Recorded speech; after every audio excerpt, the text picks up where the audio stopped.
Hello, welcome to TerreScience. Thank you for joining in for another episode of TerreScience. Today we have Kari Arnold as our guest. Kari is at IR-4. We'll hear all about IR-4. And she is actually based at UC Davis. And we will talk about her important role and a really interesting organization, IR-4, that helps farmers deal with their issues, especially disease prevention. I did not know about this organization until recently, and I was just completely amazed that this exists and how it functions. So I hope you will all also enjoy this. So Kari, welcome to TerreScience. Thank you so much. It's so kind of you to have a nice warm welcome and introduce IR-4 as such an important organization. Thank you. Yes. So before we get started, we always ask our guests to kind of take us through, their little bit of a journey, briefly how you got to doing what you're doing now, and then we'll dive right into IR-4. All right. Excellent. So, yeah, my name is Kari Arnold, and I happened upon a lot of the opportunities where I am now today. I started out in Omaha, Nebraska, and I studied horticulture at University of Nebraska, Omaha, and then finished that degree at University of Nebraska, Lincoln. And working in plant science and working with horticulture, I just really started to develop this passion for plants. And I really wanted to go to UC Davis. So I moved out to California on a whim and a whisper and hoped for the best. And I ended up landing a job with Foundation Plant Services as a temporary nursery technician doing just grafting, which was crazy to think that I would ever end up in such a really cool situation. But I was essentially doing virus testing in grapevines. And my boss, Deborah Galino at the time, really encouraged education and learning more about what you're doing. And so I got really involved in what they were doing at Foundation Plant Services. And then she offered me a master's degree. I took that offer. I jumped right in, did a master's degree in plant pathology. That master's turned into a PhD. Then I learned by going through graduate school, I learned about being a farm advisor with the University of California Cooperative Extension. Thought that was really neat. Got a job doing that. Did that for about 5 years. And during this whole process, I'm also learning about IR-4 and how IR-4 helps growers with specialty crops. And as I learned more and more about it, an opportunity arrived in my email. I jumped on it to be this regional field coordinator and associate director in the Western region. I applied and here I am. And it's just really been an incredible experience working with IR-4. So how long ago was that? How long have you been with IR-4? That was 2.5 years. So I've been doing this about 2.5 years. Great. Yeah, so tell us about IR-4 and especially when it started and how it's set up. I think it's really a really great setup and organization. Yes, absolutely. So Yeah. the abbreviation itself stands for Interregional Research Project Number 4, which I jokingly say really rolls off the tongue. It is truly a relic of its past. So the reason that IR-4 came about and the reason why we bear this name is because in 1963, IR-4 was established in response to what we call the minor use problem. Now, I like to say that every crop is not minor, every crop is major. But when utilizing a pest control strategy, whether that be conventional or biological, the registration of itself, so giving the grower the legal ability to utilize that material to control pests in their field, it costs money and it costs registration fees as well as research fees. So IR-4 was born from the need of essentially the pest management, the materials, whether they be biological or conventional. This costs money. So this registration, this legal use of this material requires registration, which is done through the Environmental Protection Agency. And the thing here is that it can cost as much as $1 million today. And that's a lot of money. And it's difficult for a registrant to be able to essentially expand their label beyond wheat and corn for these specialty crops because it can be so costly in these registration fees. The beauty of IR-4 and the reason why it was brought about is so that the registrant can actually move through IR-4 and those registration fees will be waived. So the really neat thing about IR-4 is that we exist in partnership with the Environmental Protection Agency, EPA, with the USDA, and with all the growers across the country and all the grower groups that exist, because they bring forth the issue that they need. They need access to a certain material so that they can utilize it to control pests in their field. And if that registrant can then move through IR-4, then those fees are waived. So this allows the registrants an incentive to be able to expand their label cost effectively so that everyone can utilize these materials on their farm. Yeah, that's pretty nice.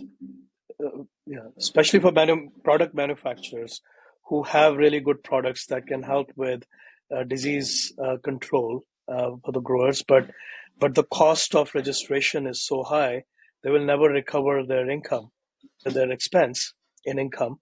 So IR-4 steps in to help them register products that can be useful to farmers. Yes. And in that sense, then the priority needs to come from the public. That way, we're not just doing a bunch of things for the registrant, but the registrants greatly support our work and encourage growth through IR-4. Wow. So that is a really nice setup because it kind of waives the cost of bringing new products into the hands of the growers.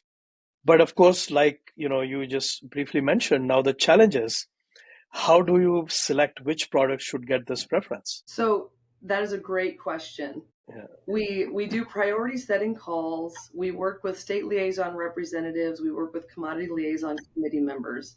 They bring forth the priorities. So they bring forth the needs. We have an online submission platform where folks can put forth those requests for what they need. And then we essentially will work through those requests with IR-4, with the registrant, and with the EPA, the Environmental Protection Agency, to determine what IR-4 can support, what the EPA can support, and what the manufacturer can support. And we do that on an annual basis, so those requests can come to us at any time during the year. But we do have to provide a deadline as to when we consider them for what we call the food use workshop. And the food use workshop is where we determine those priorities for research. So these requests that you mentioned, these are actual growers who are out on the field and they see an onset of some problem or disease. And these are all pest, so they are all biotic pressures, right? So only ones that you're dealing with are pests and disease pathogens that infestate. And then growers, if they know about IR-4, they can go online and then they can say, hey, I'm having all this problem here. Is there something? Can you help? Something like that. So, right? So these are the requests that you're talking about. Yes, and we actually work with materials that are utilized like growth hormones or growth regulators as well. So generally speaking, any materials that are regulated by the EPA for a label. The general statement is the label is the law. So when you're at Home Depot or you're at Lowe's and you're looking on the back of your label, whether it be Roundup or spinosad or BT, Monterey BT insecticide. When you look on the back, there's a label there that will list how that material can be used and on what crops and at what dilution rate. So we essentially work in that space, and so it could be a material used to dwarf a tree, to keep a tree smaller. Yeah, so it could be a number of things. Or there are some materials out there that are utilized to allow for a nice clean release of the fruit to move towards like mechanized harvesting, things like that. So and otherwise. And hormones. So these are hormonal products. Okay, so that's interesting. So you get those kinds of requests as well, because those requests can be pretty specific. Because disease, multiple farmers can have same issue in a given area, but if a farmer has a more specific need that may not be as broad, like having a several acres and they want shorter cherry trees or something like that. So you entertain those as well. Yes. Yes, we do. Okay. So once you get all these requests, then you prioritize them, like you were saying, after the deadline each year. And then who is involved in this prioritization? Do you invite the original requester, or is it Absolutely. okay? So Absolutely. yeah. So the original requesters, the regional field coordinators like myself, we also have regional field coordinators in other regions, Northeast, North Central, and Southern.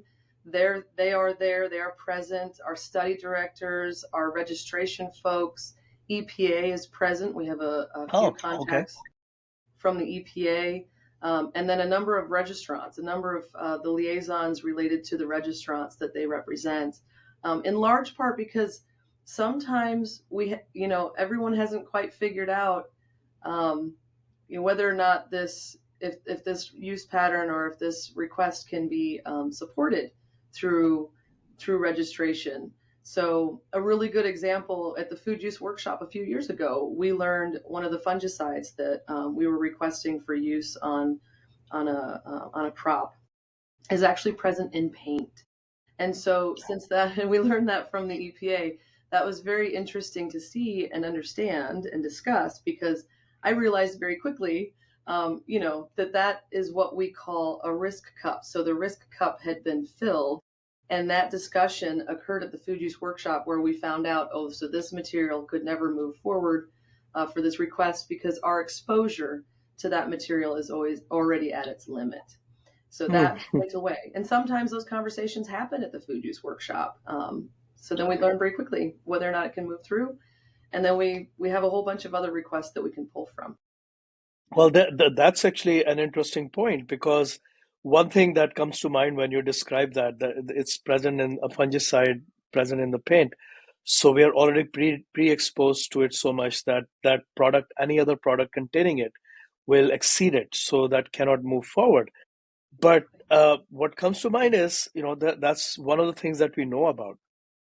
There might be other other chemicals and other things that we are exposed to that we don't know about, which is it's hard to know everything, of course. But Yes. that's the role of EPA And to that's check. Yeah, exactly. That's why we have yeah, the EPA. yeah. Good. So your organization, EPA, and the requester, they all get together, and so will you meet with these requesters individually then, or is it like a everyone comes and you prioritize openly, or is it like a meeting, interviews with the requesters, and then you go away and then prioritize separately? Excellent question. So the way that this works is I work with folks whether one on one or running into them at a meeting like we ran into each other. I work with folks on we have priority setting calls that I've got a database full of email contacts that I just send out my blast email. Hey, we're going to be on Zoom in a couple of weeks. Going through the list of priorities that are already existing in our system. And then we're also going to talk about things that you might need. So it's really a think tank, right? We do a number of different kinds of think tanks. We call them priority setting. We do it on Zoom. We do it with in-person meetings. We do it from just going out to a field or a grower meeting. I'm actually giving a presentation in a couple of weeks in Arizona, just to talk about, hey, we're IR-4, we're here for you. We work with a variety of, so I call them commodity liaison committee members. These are folks who have been identified as liaisons with IR-4 because they represent grower groups. And we have a list of them. So, and all of that information is actually on our website at ir4project.org.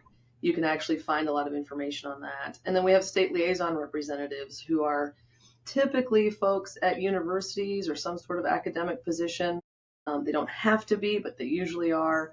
And they're usually pretty heavily involved in IR-4 as well as working with growers to develop, forms of management in the future. So we have our weed specialists and we have our insect and entomology specialists and our pathology specialists, et cetera. So we work very, very closely with those folks as well. and they essentially will let us know, like, hey, I popped this into the system. I'd really like to see this move forward through the food use workshop if it can. Excuse me. And then we essentially, those who really want to support their request and see it move through the food use workshop, they either attend via Zoom or they attend in person. That way, if any questions come up, the hardest part is being able to serve everyone on an annual basis. And that's in part because of funding. Our funding is provided by USDA, and we do get a portion of funding from CDFA to support very specific California priorities that may not have a national spread. But we are limited by funding, and we are in a sense limited by capacity. And I don't really like to use the term limited, but it is what it is. We only have so many pomegranate trees, so Yeah. in order to do the work that needs to be done to keep people safe when eating pomegranates and when eating avocados and etc., we need to be able to do that work on the crop. And so we can't have 40 avocado priorities move through the food use workshop. We're gonna try to hit the peas and the lentils, and we're gonna try to hit the sweet corn, and we're gonna try to hit the pineapple and everybody, so that we're equitable, and also so that we keep our research sites functioning and moving forward and doing the excellent work for us that they do. And we have research sites across the country. So we have them in Puerto Rico, in California, in Washington, Wyoming, etc. So we are all across the country so that we can do the work with these materials, that is EPA standard, EPA certified, and so that we can get that registration for these folks so that we can grow food and eat food safely. So we try to cover that whole gamut, but it does get a little tough because we usually go to the food use workshop with about 200 nominations, and we can only move forward with about 40 of them. Yeah. So we do have some fun over a couple of days trying to figure out what's really number one for all the commodities that we serve, which are all specialty crops in the U.S., which cover a whole gamut of very healthy, nutritious food. So we just Yeah. try to keep moving forward.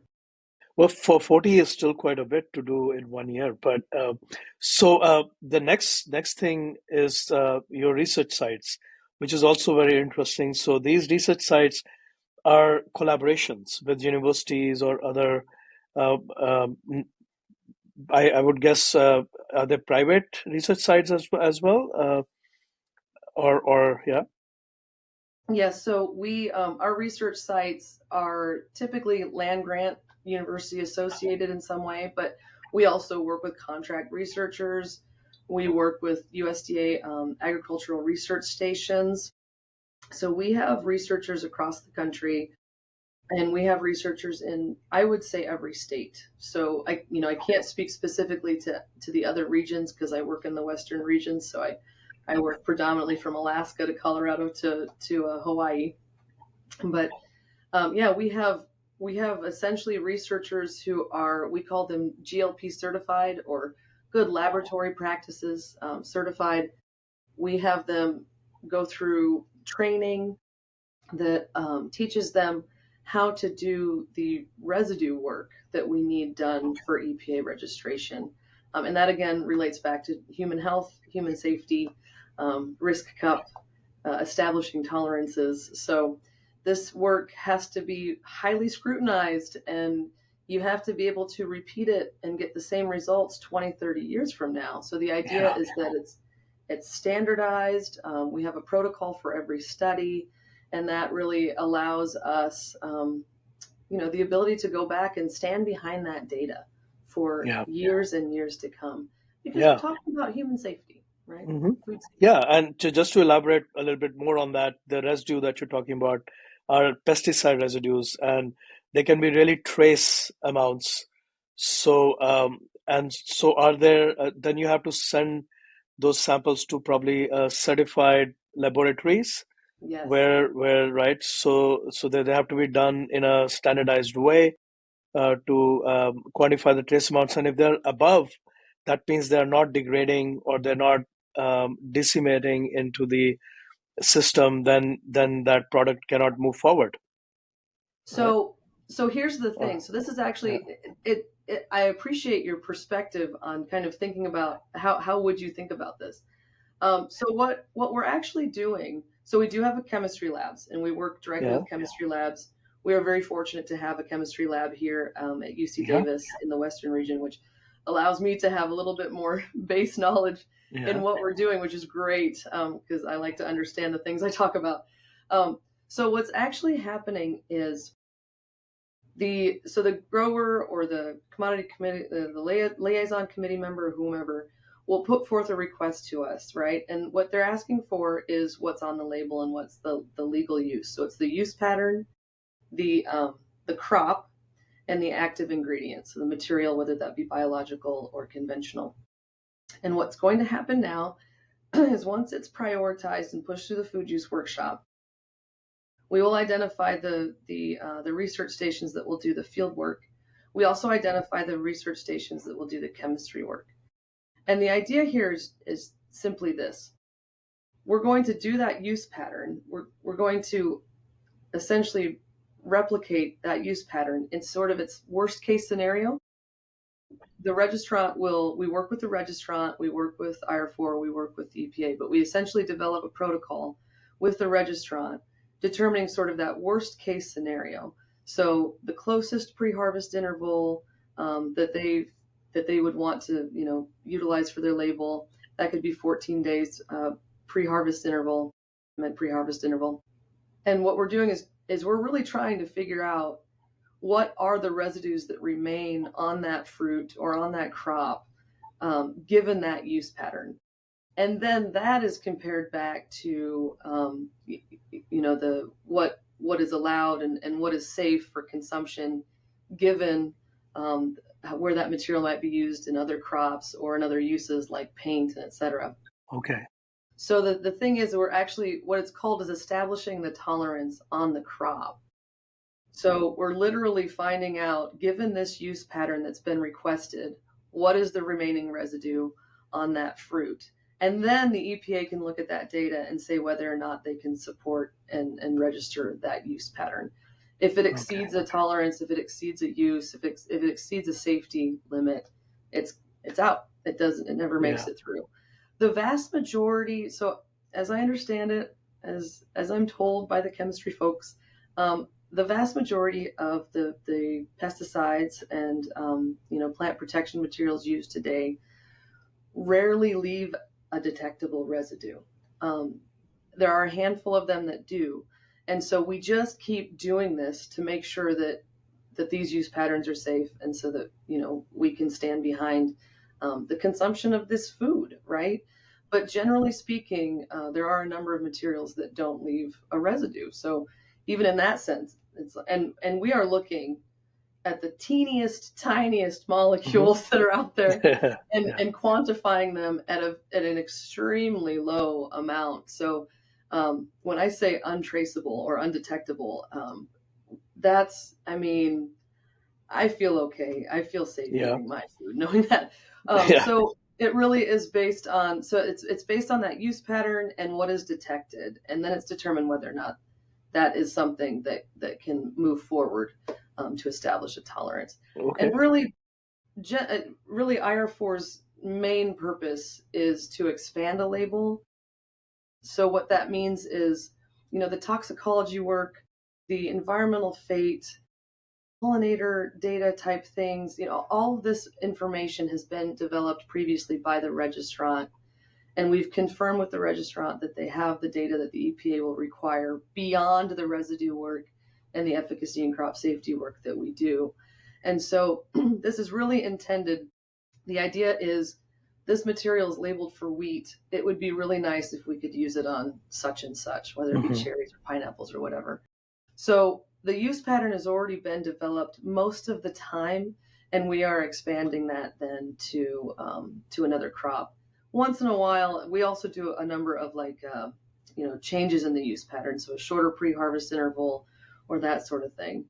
And admittedly, I do want to say that all of these registrations, all of these materials that move through IR-4, all these requests that we do are always based on an integrated pest management strategy. So oftentimes folks either don't have access to anything to control, say, a new pest or a new invasive exotic pest, or they need additional materials to rotate with to to not end up causing resistance to that material. So we're always, when we're taking in requests and taking in priorities, we're always thinking about, how does this fit into an integrated pest management strategy? So it's about, safety in the field, safety at consumption, and also always thinking about that strategy of continuing to maintain sustainability in the future of producing food. Yeah. Oh, wow. Okay. Well, that's a very detailed description, and I appreciate that. I think it's a lot of work just to do get that aspect of work done, especially with, I'm sure there are products, multiple products may have similar ingredients. So, uh, yeah, And um, formulations, new and formulations. formulations. Yeah, yeah. So but then the other question comes to mind is within the specialty crop, there is obviously, we may or may not like to admit, but there is hierarchy in market value. If you take like grapes or olives or tomatoes, especially in the areas around here in in the Central Valley, almonds are quite big. So so do you think that because there is more acres or more land being used for some of these crops than, let's say, some of the others? Garlic, of course, in Gilroy is big. So there are many different. Do you think there are different products? They have to be extended in the label for each one of these crops. So each product has to go through a separate label for these crops, or Yes. can there be like a blanket in Oh, certain way? Yeah, excellent point. Good yeah, question. Crop groups. yeah. We get to utilize crop groups. Now, um, so I'll give you an example. Peaches, plums, nectarines, that's a crop group. Now what we'll have to do, so we can go after, say we have a request for something in peach, then I will likely turn around and ask the requester, is this also needed in plums? Is this also needed in nectarines? Um, because what we can do is, what the requester would need to do then is create multiple submissions to capture that crop group. And it's so much handier to be able to cover multiple crops in one request, because even this request, when you're just talking about research alone, just the residue studies could be $100,000. I'm not even talking about the chemistry. I'm just talking about the field. So, when you're talking in that much money, it's kind of like, if we could get 3 crops or 4 crops in a grouping. We do this a lot with herbs. We do this a lot with other, other crops that are peas, lentils, beans, things like that. If we can accomplish a crop group, we really go after it. But it's not always the best case scenario. Sometimes, if you only need it in peas and you don't need this in lentils, then we might not go after a crop group, because that again increases the potential exposure of that material to us kind of cutting out something else that might want access to that material in the future. We can do it, and it's an option, and it's always a follow-up conversation that I'll have with folks. If I get a request for apple, I'll turn around and say, do you need it for pear? Really good example was oxythiopypryline that came through last year for, I think it was an apple request, and then we turned around and asked about pear, and they said, yeah, actually that would be nice. So we're able to go after that. And the oxythiopypryline is a fungicide for Phytophthora, which is a soil-borne disease and soil-borne issue. And the material, you use very little amounts, and it's a nice alternative fungicide for the future use in farms. So we're really excited to see that move forward. We can accomplish the crop group, but it's not always best case scenario to actually do that. If we're trying to think about, we want to make sure that we fit the need and that we Yeah. get growers what they need to grow our food. But we also don't need to do everything if it's not necessary. We don't have to do the full crop group if not necessary, because then that will leave space in the risk cup for other Hmm. uses that might need them more. Well, that leads us to another aspect, towards biological control. So, all these other things that you mentioned, because they're risk cups, they apply more to maybe chemicals that can have potential harm. But biological control, bacteria, I'm sure you have products that go through as well that are biologicals. And so they're probably, what is the risk assessment for those kinds of products? You know, that is done predominantly by the registrant and the EPA. Oh, okay, okay. Yeah. And it's different in every scenario. And so I can't speak specifically to how biologicals are handled by the EPA. It's really best to ask those, specific questions depending on the material that you might be working with or requesting for. That said, you can put anything into our database and it'll start a Okay. conversation about it. And I always encourage folks to do that. Some materials require residue, some biologicals actually require residue, some don't. Um, as I understand it, they're referred to as tolerance exempt. But you still need to get a registration through EPA, and that can still cost a lot of money, right? And what's really neat about IR-4 is we also have a biopesticide program. And so if you're able to work through IR-4 in the biopesticide program, those registration fees that the EPA typically charges will also be waived. So Okay. Wow. Yeah. it's always relating back to that minor use or that specialty crop use problem. There was actually a neat virus that we've been talking about, a virus that has a negative impact on diamondback moth that we'd really like to see if it has a potential and if it could move forward in the U.S. Because diamondback moth is a problem, and we would love to see more alternative options come forward as to how to manage diamondback moth. But this material, again, it is a financial hardship to register that material in the U.S. So, we're essentially working with these folks and finding out like what they would need, and if IR-4 could help, or if we could just help develop some crop safety and efficacy data that might help them along the path, because Yeah. even that costs money. So, Right. Yeah. Oh, that's interesting. So, in terms of application of the products, once they go through, well, what do you think is like a normal turnaround once they enter the pipeline? So 1, 2 years of research or longer, or how long does it take? excellent question. So, Yeah. best case scenario, if we can get all of our field trials out and successful, and we always overbook just to make Yeah. sure that we have extras Yeah. if we need them, because we're working in biology. But best case scenario, if we get everything out and finished and wrapped up in the field in 1 year, then it'll take another year to do the chemistry work on the residue itself, determining what remains on that fruit. So 2 years, best case scenario for just IR-4. Yeah. It usually takes us about 2 to 3 years to get our reports together, get all the data that we need from the manufacturer, and get everything together into that packet and submit it to the EPA. And then we only have certain dates determined with the EPA as to when we can submit those packets. So best case scenario, just for IR-4, 2 to 3 years. And then EPA needs to look at it, review it, determine and establish that tolerance. That can take 1.5 years or more. Okay. Yeah. And then once that data is complete with the EPA and once they've reviewed it and they've finalized and established tolerance, then that data can move to state regulatory Hmm. organizations like California Department of Pesticide Regulations.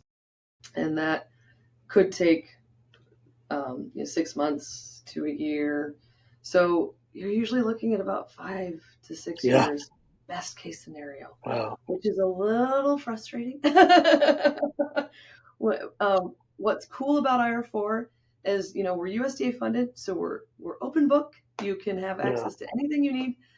So once we've developed the residue data, oftentimes states will request like a grower or an academic or et cetera, someone from the public will request our reports or our current data as we're developing it so that they can go to their state regulatory organization and request like a special needs or a local needs permit or an emergency use permit. So that's a cool thing that exists as a part of our partnership, is that we're more than happy to share the data to get an emergency exemption or something like that for. Yeah, because I was going to say, I mean, if there is a special need request for a pest control, which is occurring now, and maybe in the next 1 or 2 years, by the time it goes through, it may not even be a problem anymore. Well, it'll So still be a problem. still be a problem. Yeah, It'll probably be a problem. But right. it does take a while. So Yeah. Through all of this process, what is how many products you think have any can you tell us like just to kind of close this up with like a anecdotal story of some product that you can talk about that was really needed and IR-4 helped get it through oh or yeah, yeah I yeah can. yeah Yeah, well, and so we'll take a flip on the biological side. We actually have a material that we are developing crop safety and efficacy data for in an integrated solutions study. So the integrated solutions platform, I haven't really had a chance to mention. This is a great space. We started it about 7 or 8 years ago. This is a great space where research and development can come from. uh-huh. So instead of it always being like that target, that specific active ingredient crop use pattern, we thought, okay, let's come back a little bit from that and start looking at alternatives and what's out there, and screening materials, developing integrated pest management strategies that incorporate biologicals and et cetera. So that's integrated solutions. And so a really cool thing that is coming along in one of our studies is actually olive, and it's for olive fruit fly. And we have a biological material that's being used as a bait. So in a trap system, it's kind of a trap and kill. So the material is just applied to these little circles on the ground Uh-huh. or hanging in the plant. So the plant never really touches the material. And essentially, the material has turned out to be quite effective at controlling olive fruit fly in the field. And it's going to be great to be able to add this to an integrated pest management strategy for olive growers. The only hindrance was that the manufacturer didn't have crop safety and efficacy data to really feel confident and comfortable sort of marketing this material for olive use for olive fruit fly. And so, we're doing one more year this year to develop a third year of data for that. And essentially, once this is done, this registrant is going to move forward. This manufacturer is going to move forward with marketing this material to control olive fruit fly in olives. That's Yeah. really Uh-huh. exciting. I'm really Yeah. excited about it. Yeah. Yes, it seems like something that's needed. There are lots of olive growers around here. So great. Well, Kerry, would you like to add anything more to the conversation? Anything you'd like to mention about IR-4 or anything about, your role in IR-4? I know you cover quite a large area for research. So anything you would like to add? Yeah, I would just say, if you're interested in learning more about IR4, feel free to reach out to me. My email address is KLArnold. You can also find that on ir4project.org. We're here to serve growers. We're here to serve the public, and we really just try our best to make sure that we're serving all those specialty crops and get all that healthy food out to folks so that they can consume it in a healthy manner. And also, if you just have questions about like this whole process and the use of pesticides and the use of biologicals, the use of conventionals, I'm also happy to take on questions like that because it's kind of a part of my job. So I really take pride in it.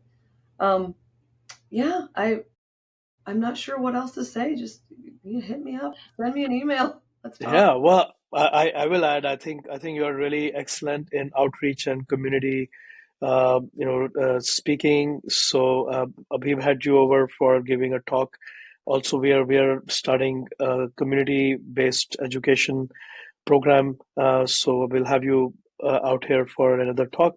But yeah, I think it's a really great resource, IR-4, and reaching out to Kerry through the website. We'll put a link to your website and your email in the description of the podcast. So great. Thank you so much, Kari. That was really good. We learned a lot about IR-4 and how important role it has played already, and I'm sure it'll continue in the future. Thank you so much. Thanks for having us. Yeah. IR-4. Yes. Great. Thank you, Kari. Well, thank you for listening to TerreScience, and don't forget to like and subscribe. Thanks for tuning in to TerreScience. We hope to see you next time. And so the two things that motivate me are the beauty of our environment and the uniqueness of our planet, of course, but also the people I've met and the fact that people do want to play a stewardship role. They do. I haven't heard someone say, no, I want to pollute the planet. It's kind of like the tragedy of the commons takes over. And so I see a lot of potential to change the course with the kind of information that we're generating. It's just part of the foundation of the answer. Don't forget to like and subscribe to our channel.